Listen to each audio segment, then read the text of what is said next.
கர்த்தருடைய நாமம் மகிமைப்படுவதாக. ஆண்டவராகிய இயேசு கிறிஸ்துவினுடைய இனிய நாமத்தினாலே அன்பின் வாழ்த்துக்கள்.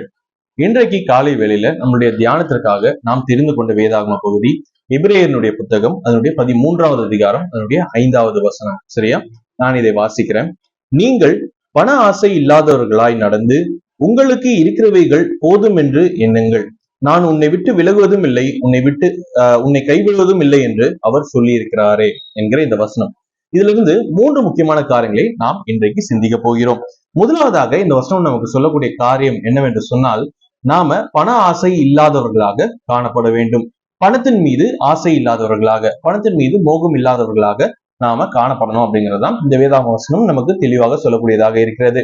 என்னுடைய வாழ்க்கையில சில நேரங்கள்ல ஒரு சில சூழ்நிலைகளுக்குள்ளாக நான் கடந்து போகும் பொழுது என்னுடைய யோசனையில வரக்கூடிய காரியம் என்ன தெரியுமா?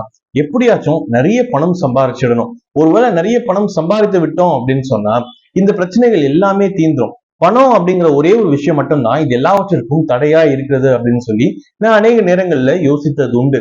ஆனால் இந்த பண தேவைகள், ஓகேங்களா, இதன் மத்தியில கூட தேவன் மிகவும் அற்புதமாக நம்மை வழிநடத்தும் பொழுது அந்த நேரத்துல இந்த பணம் ஒரு பொருட்டாக என்னுடைய வாழ்க்கையில நான் எண்ணினது கிடையாது. அநேக நேரங்கள்ல இந்த பணத்தின் மீது இருந்த இந்த ஆசையோ, அதை சம்பாதிக்க வேண்டும் என்று சொல்லி எனக்கு இருந்த அந்த எண்ணங்களோ, இது எல்லாமே தவறானவைகள் அப்படின்னு சொல்லி நான் புரிந்து கொண்ட காலங்கள் உண்டு. இந்த வசனத்துல சொல்லப்பட்டு இருக்கு, பண ஆசை இல்லாதவர்களாக நாம் காணப்பட வேண்டும். நம்மளுடைய வாழ்க்கையிலே நாம் வாழ்கிறதற்கு நமக்கு பணம் அவசியம்தான். அதுல எந்த ஒரு சந்தேகமும் கிடையாது. இந்த உலகத்திலே நாம் அன்றாடம் ஜீவிப்பதற்கு, நாம் பொருட்களை வாங்குவதற்கோ, நம்மளுடைய அன்றாட தேவைகளை சந்திப்பதற்கு நமக்கு பணம் அவசியம்தான். அதுல எந்த ஒரு சந்தேகமும் கிடையாது. ஆனால் இந்த 2 வார்த்தைகளை சொல்லுவாங்க. One is need, one is want. நம்மளுடைய தேவை, நம்மளுடைய ஆசை. சரியா? தேவைக்காக நாம் பணம் சம்பாதிக்கலாம். தேவைக்காக நாம் பணத்தின் மீது மோகமுடையவர்களாக காணப்படலாம். ஆனால் ஆசையினாலே நாம் பணத்தை சம்பாதிக்க கூடாது. எனக்கு இன்னும் அதிகமாக பணம் வேண்டும், நான் பணக்காரனாக ஜீவிக்கணும், என்னுடைய வாழ்க்கையில இந்த சுகபோகங்கள்லாம் எனக்கு வேண்டும் என்று சொல்லி பணத்தின் மீதோ பொருளின் மீதோ ஆசையுடையவர்களாக நாம் காணப்படக்கூடாது என்பதுதான் இந்த வசனம் நமக்கு வலியுறுத்தக்கூடியதாக இருக்கிறது. இதற்கு பதிலாக, சரியா, இதற்கு பதிலாக ஸ்பிரிச்சுவல் திங்ஸ், அதாவது ஆவிக்குரிய நிலைமையிலே, உறவுகள் சார்ந்த நிலைமையிலே நாம் அதிகமாக அவர்களோடு கூட நெருங்க வேண்டும் என்கிற அந்த ஆர்வம் உடையவர்களாக நாம் காணப்படலாம். ஆனால் பணம் என்கிற ஒரு விஷயம் எப்பொழுதுமே நம்முடைய வாழ்க்கையிலே அது எல்லா தீமைக்கும் வேறா இருக்கும் என்பதை நாம் மறந்துவிடக் கூடாது. சரிங்களா? ஏனென்று சொன்னா அநேக நேரங்கள்ல நாம் பணம் சம்பாதிக்க வேண்டும் என்கிற அந்த நோக்கத்தோடு கூட நாம் செயல்படும் பொழுது நம்முடைய குடும்ப வாழ்க்கையை இழக்கக்கூடியவர்களாக காணப்படுவோம். நம்மோடு கூட இருக்கக்கூடிய நண்பர்கள், உற்றார் உறவினர்கள் நம்மை விட்டு விலகக்கூடியவர்களாக அவர்கள் காணப்படுவார்கள். ஏனென்று சொன்னா அவர்களோடு கூட இருந்த அந்த நெருக்கம் தொடர்ந்து நமக்கு இல்லாமல் போகும். ஏனென்று சொன்னா பணம் சம்பாதிக்கணும் என்கிற அந்த எண்ணம் நமக்கு பெரிதாக இருக்கும். இரண்டாவதாக முக்கியமான காரியம் என்னவென்று சொன்னா, இந்த பணம், ஓகேங்களா, இது டெம்பரரி திங், இது அழிந்து போகக்கூடிய ஒரு வஸ்துவாக இருக்கிறது. நம்ம வேதாகமத்துல ஒவ்வொரு இடத்துலையும் வாசிக்கும் பொழுது வேதாகம் தெளிவாக சொல்லுகிறது, நீங்கள் அநித்தியமான உலக பொருட்கள் மீது நீங்கள் ஆசை உடையவர்களா இல்லாதபடிக்கு நித்தியத்திலே உங்களுக்கு என்று பொக்கிஷங்களை நாம் சேர்த்து வைத்துக் கொள்ளணும் அப்படின்னு சொல்லி வேதாகம் நமக்கு சொல்லக்கூடியதாக இருக்கிறது. அப்படி என்று சொன்னா இந்த பணம் தேவைக்காக மாத்திரம் நாம் பயன்படுத்தி கொண்டு நித்தியத்திலே நம்முடைய பொக்கிஷத்தை சேர்த்து வைக்கிறதற்கான காரியங்களிலே நாம் ஈடுபட வேண்டியது அவசியம். இரண்டாவதாக இந்த வசனத்திலிருந்து நாம் கற்றுக்கொள்கிறது என்னவென்று சொன்னால், போதும் என்கிற மனம். சரியா? உங்களுக்கு இருக்கிறவைகளை போதும் என்று எண்ணுங்கள் என்று சொல்லி சொல்லப்பட்டிருக்கு. இந்த இடத்துல நாம் திருப்திகரமாக வாழ்கிறதற்கென்று ஒரு அழைப்பு விடுக்கப்படுகிறது. அப்ப நம்மளுடைய வாழ்க்கையில இருக்கக்கூடிய காரியங்களை வைத்து திருப்திப்பட நாம் கற்றுக்கொள்ள வேண்டியது அவசியமான ஒரு விஷயமாக இருக்கிறது. சரியா? நாம் இதுல 2 காரியங்களை கற்றுக்கொள்ள வேண்டும். முதலாவது விஷயம் என்னவென்று சொன்னால், நம்ம இடத்துல இருக்கக்கூடிய காரியங்கள் என்ன என்பதை நாம் ரெக்கக்னைஸ் பண்ணிக்கொள்ளணும். அதை நாம் முதலாவதாக அறிந்து கொள்ள வேண்டியது அவசியம். அநேக நேரங்கள்ல நம்ம இடத்துல சில காரியங்கள் இருக்கும், ஆனால் அதை நாம் கண்ணுத்து பார்க்கிறது கிடையாது. அது நம்ம இடத்துல இருக்கிறது என்கிற அந்த எண்ணம் உடையவர்களாக நாம் இருக்கிறது கிடையாது. சரியா? நான் உதாரணத்திற்காக இதை நான் சொல்லுகிறேன். நம்மளுடைய வீட்டுல இன்றைக்கு இரவு சாப்பிடுகிறதற்கு சாப்பாடு இருக்கு அப்படின்னு சொல்லி வைத்துக் கொள்வோம். இருக்கிற சாப்பாடை நம்ம மறந்துடுவோம். ஆனா நம்ம இடத்துல பிரியாணி இல்லையே அப்படின்னு சொல்லி இயங்கக்கூடியவர்களாக இருப்போம். நான் இதெல்லாம் சிந்திச்சு இருக்கிறேன். சரிங்களா? அப்போ நம்ம இடத்துல இருக்கக்கூடிய காரியங்கள் நம்முடைய கண்களுக்கு புலப்படாதபடிக்கு நம்முடைய கண்களுக்கு அது மறைவாக இருக்கும்.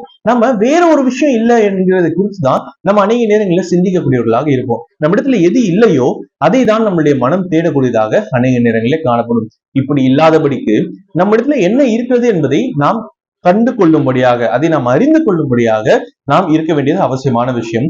இரண்டாவதாக நம்மளுடைய இந்த பார்வையை, சரியா, நம்மளுடைய இந்த பார்வையை எது நம்ம இடத்துல இல்லையோ அதை உற்று நோக்குகிறதுக்கு பதிலாக எது நம்ம இடத்துல இருக்கிறதோ அதை பார்த்து அதை கண்டு கொண்டு அதற்கென்று தேவனுக்கு நாம் நன்றி செலுத்த வேண்டியது அவசியமான ஒரு காரியமாக இருக்கிறது. சரியா, தேவன் நமக்கு எல்லாவற்றையும் நமக்கு கொடுத்திருக்கிறார். நம்முடைய தேவை என்னவோ அந்த தேவையை நாம் நிவர்த்தி செய்து கொள்ளும் வண்ணமாக நமக்கு கொடுத்திருக்கிறார். நமக்கு தேவை என்று சொன்னால், நாம் தேவனிடத்திலே நமக்கு இது தேவை என்று சொல்லி நாம் கேட்டோம் என்று சொன்னால், அது உண்மையிலேயே நமக்கு தேவையா இருக்கும் பட்சத்திலே தேவன் அதை நமக்கு தந்துள்ளார். அதுல எந்த ஒரு சந்தேகமும் கிடையாது.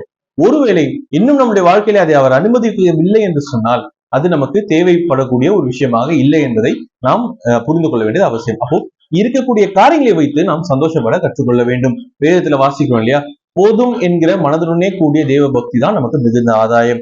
நமக்கு பொருட்கள் அதிகமாக இருக்கிறது என்பது நம்மளுடைய ஆதாயம் கிடையாது.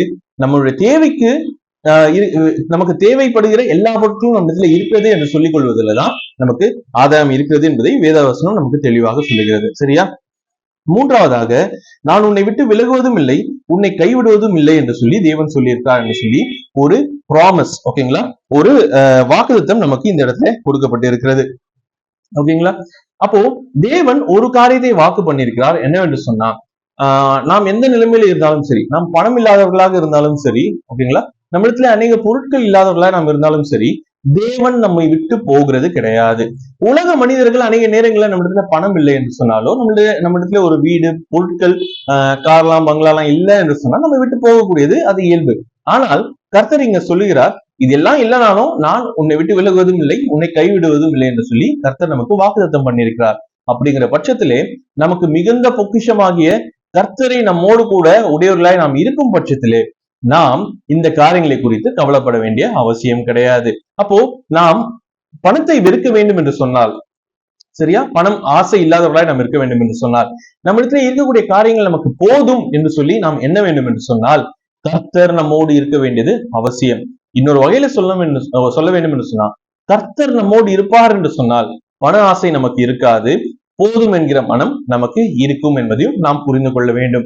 அப்போ நாம் இன்றைக்கு யோசித்து பார்க்க வேண்டிய விஷயம், ஒருவேளை எனக்கு பணத்தை குறித்ததான ஆசை இருக்கிறதா, பணம் சம்பாதிக்க வேண்டும் என்று சொல்லி எனக்கு ஆசை இருக்கிறதா, ஒருவேளை எனக்கு அநேக பொருட்கள் எனக்கு வேண்டும் என்று சொல்லி இருக்கிற காரியங்களை வைத்து சந்தோஷப்படாமல் நான் இருக்கிறேனா?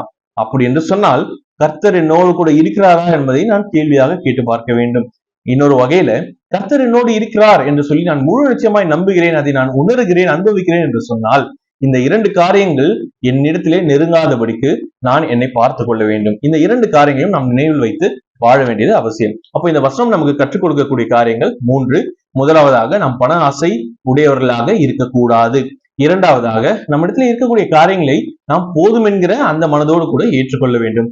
மூன்றாவதாக, தேவன் நமக்கு ஒரு வாக்குத்தத்தம் கொடுத்திருக்கிறார். அவர் நம்மை விட்டு விலகுவதும் இல்லை, நம்மை கைவிடுவதும் இல்லை. கர்த்தர் நம்மோடு பட்சத்தில் இருக்கும் பட்சத்திலே நாம் ஒரு காலம் ஒன்றிற்காகவும் கவலைப்பட வேண்டிய அவசியம் இல்லை என்பதை நாம் நினைவில் கொண்டு வாழுகிறதற்கு தேவன் நமக்கு உதவி செய்வாராக. கர்த்தருடைய நாமம் மாத்திரமே மகிமைப்படுவதாக. ஆமென்.